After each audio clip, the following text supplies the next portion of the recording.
Thank you, ladies. That was amazing. For you guys that don't know, well, Jennifer's new to me and kind of new to church. And Mary and her husband, Jonathan, write music and sing music.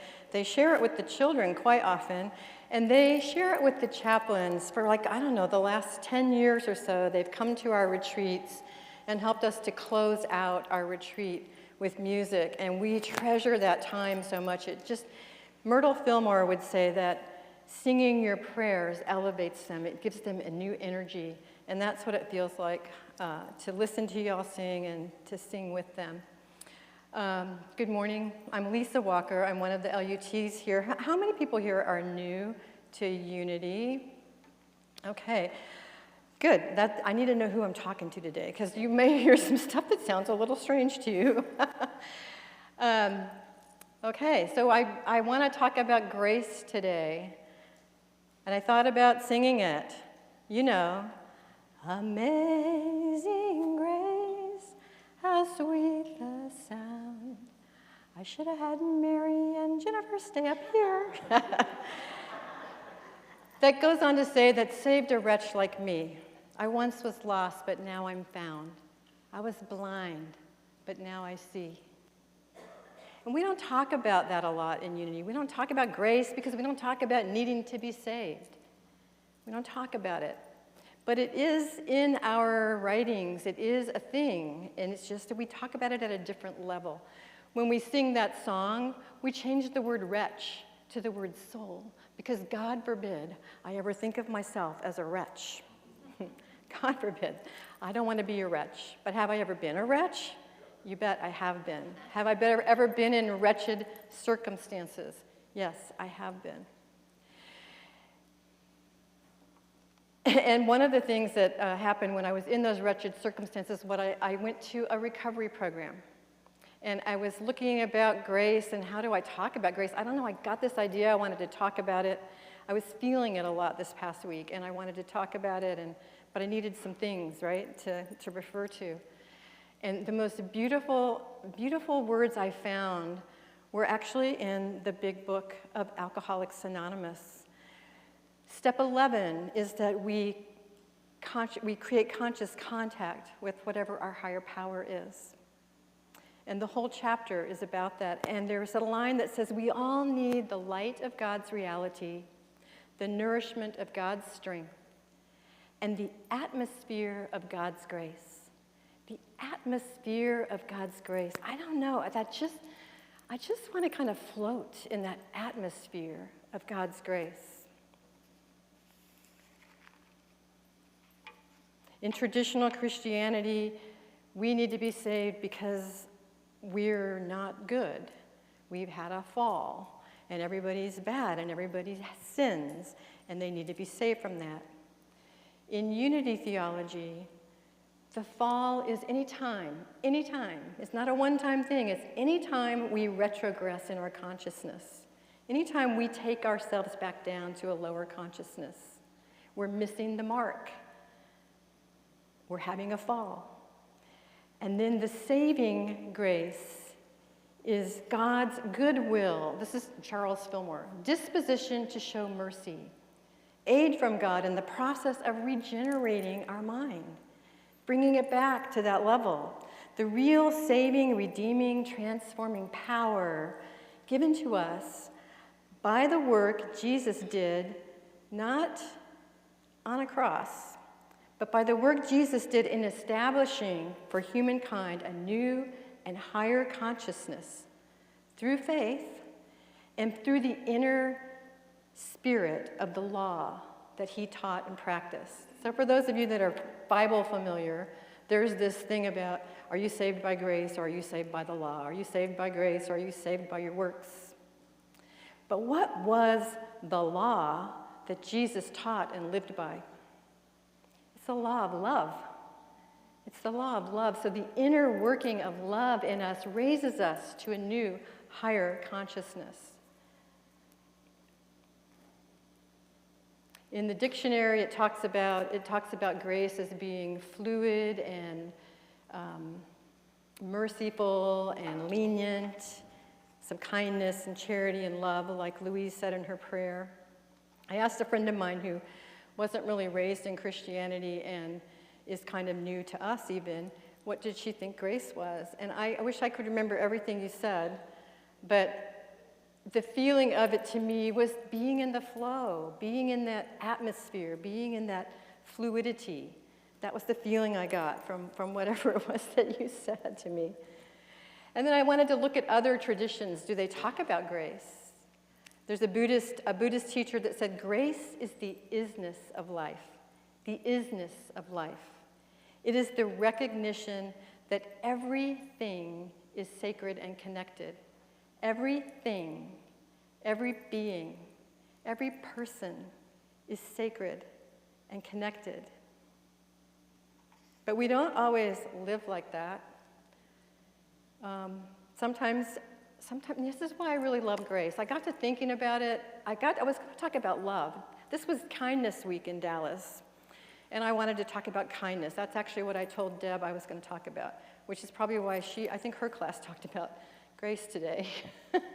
But we ended up coinciding with one another because I listened to a minister that I love to listen to, and she talked about her church. She had a church, and she actually named it the House for All Sinners and Saints, because we are both at the same time. We are our human self, and we are our divine self at the same time. And her church was made up a lot of misfits. I wouldn't have fit in there. They would have had a hard time loving me because I look kind of normal and I'm kind of middle-aged. Maybe I'm even getting into that older age range now, but I'm not accepting that. But there were a lot of people who had lived on the very edge of life, who understood grace. You talk to any recovering alcoholic that is sober today for any length of time, and they understand grace. They understand what it is to get a second chance to live their life, a second chance to do better, a second chance to just be here and take a breath. So that's the kind of church she had, and she believed that the reason why they loved each other so well was because they talked about grace. And it just got into my mind and niggled with me a little bit, and so here we are. So one of the stories in my life that has to do with grace, this came while I walk my talks before I give them. That's probably why I move around a little bit. I walk my talks. I go around the neighborhood, and I walk my talks, and all of a sudden it came up, the story of me and my mom. It's not a happy story, and I'm not going to go into all the details because, well, it is a happy story now, but it wasn't a pleasant story. I had a mom. She had a lot of rage.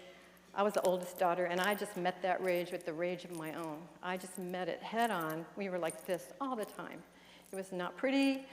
There was almost physical altercations at times. It was not pretty. It got worse after her experience with breast cancer. And there's this thing called therapy that sometimes you do when you find out that your life is not in control. And I love therapy, and it was good to me. And then I found unity. And I found a new way to look at other people. At first, it was all about me. There's enough love. There's enough love. I deserve some of it. I used to write lines, you guys. There's enough love. I deserve some. There's enough love. I deserve a great love. I wrote lines like you do when you're in trouble, when you're in elementary school. I wrote lines over and over again. I did mantras as I went jogging in the neighborhood. There's enough love. There's enough love. There's enough love. Some of it belongs to me. There's enough. And finally I believed it, and finally I became it. And I was able to look at my mom's experience, and I was able to say, wow, that was really tough what she went through. That was really hard. She did hard things. And maybe she didn't do them quite as gracefully as would have been nice for me. But she did hard things. And my heart has just been so full of forgiveness and so full of love for the woman that birthed me.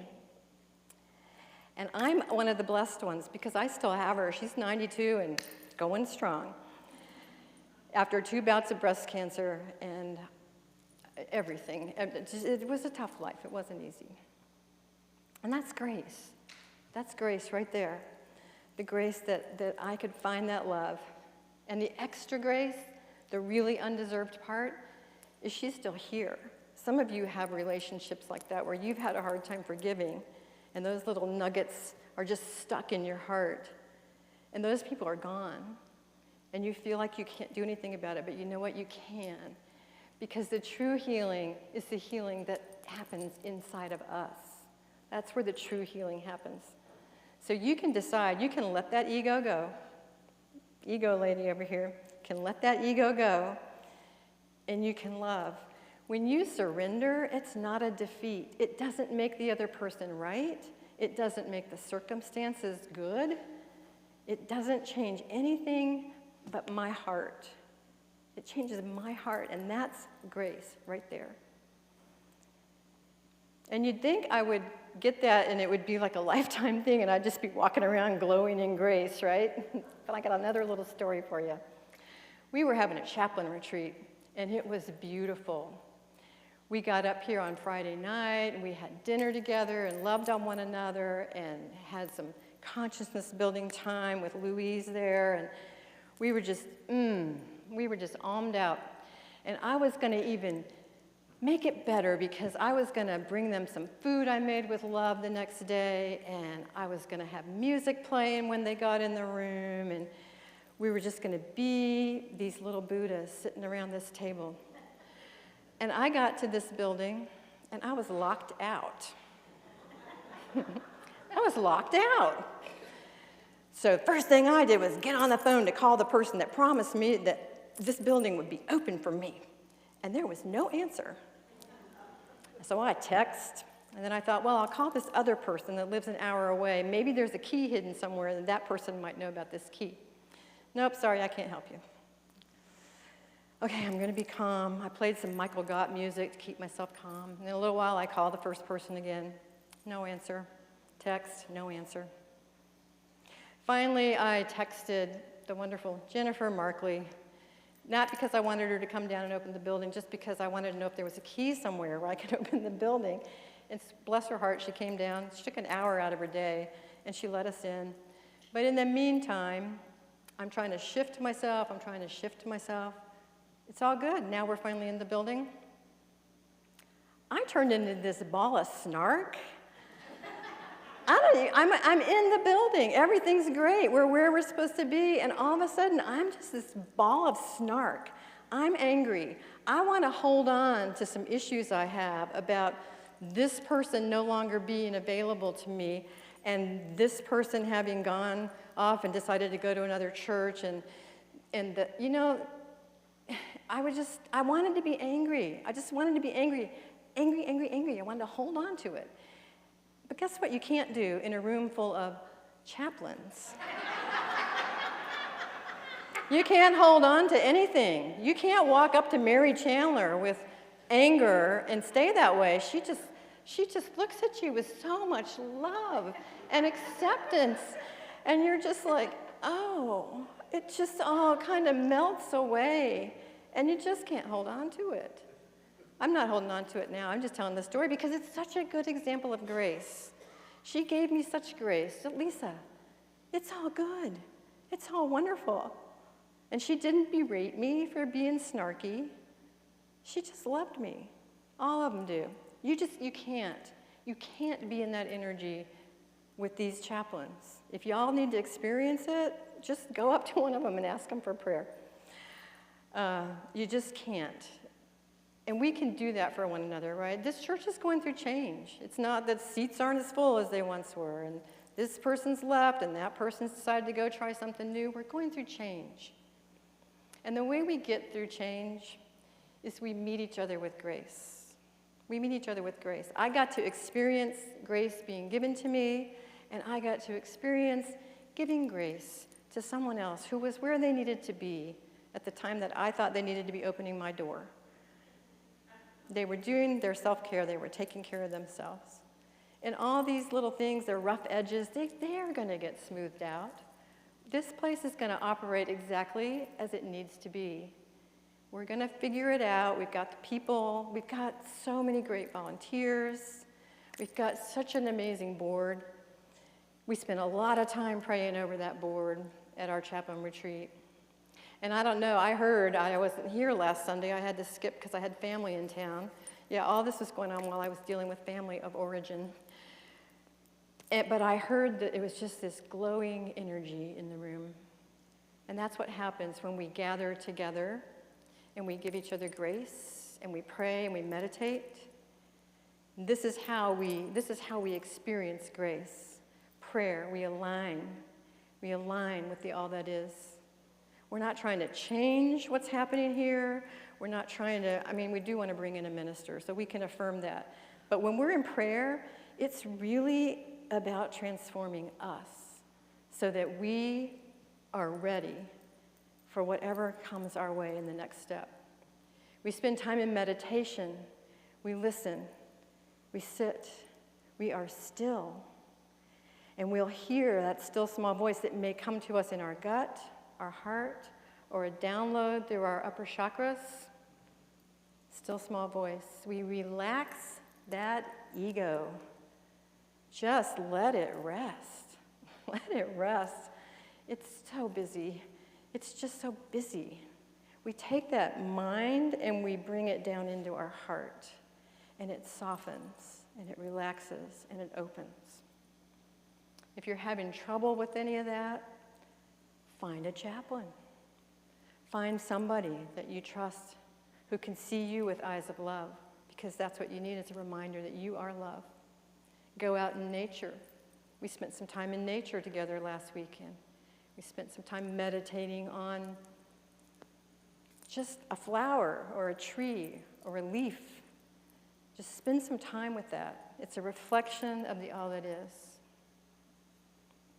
Practice forgiveness 70 times 7. It's not a math problem. It's a symbol for infinity. 70 times 7. No, you're never done.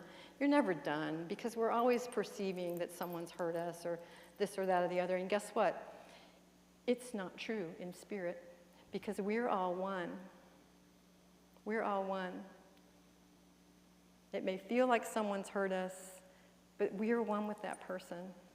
So they can't really hurt us. They can't hurt us in spirit. We just need to let our egos take a rest and practice that forgiveness. Jesus talks about forgiveness all the time.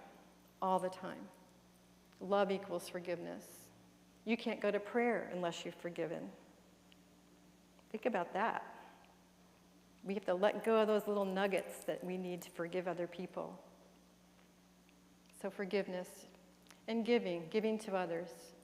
Give to one another. Give to the SoupMobile boxes. Give without expectation. Give without expectation of getting anything back. Ed Rabel's one of our great Unity teachers, and I found this in a Bible commentary. There's a new, they call it the Fillmore Bible. It's got metaphysical interpretations, and he said, grace overcame law by a change in consciousness, including giving up the idea of even exchanges, and by having a willingness to forgive instead of punishment for sin. Grace deals not in even exchange, but in greater good by giving more. And when I read that at first, I thought, doesn't make sense. Is he talking about giving more money, giving more what? And the more I sat with it, the more I sat with amazing grace, how sweet the sound.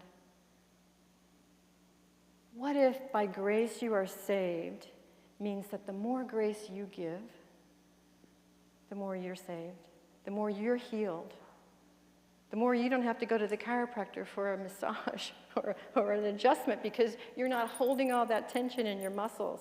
You literally can heal your body by forgiving, by loving, by giving grace.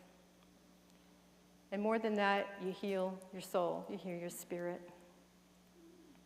So let's love one another. Let's give grace. Let's be grace.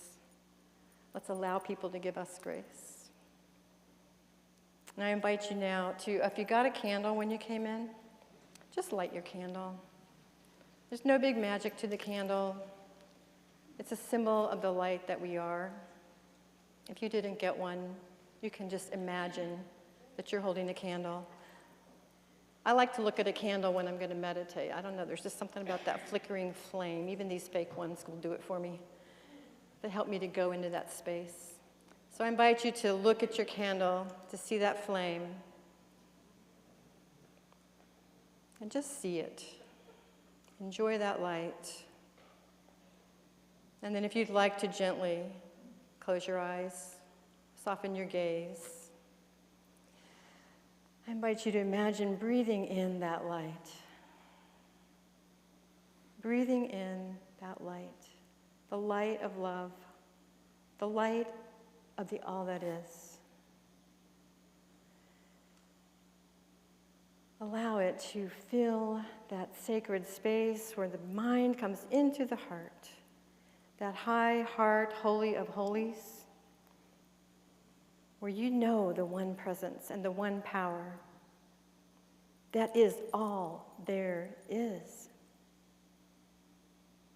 You know that grace, that love, that atmosphere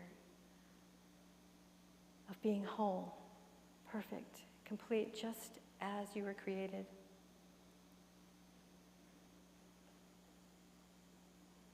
Let's just sit there for a minute.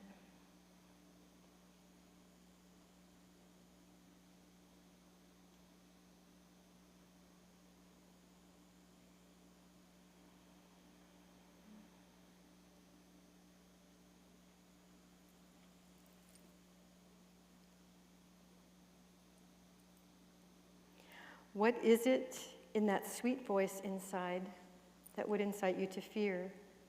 Now is the time for the world to know that every thought and action is sacred. This is the time for you to deeply compute the impossibility that there is anything but grace. Now is the season to know that everything you do is sacred. I invite you to gently open your eyes and be here in this room, knowing that now is the season to know that everything you do is sacred. Amen.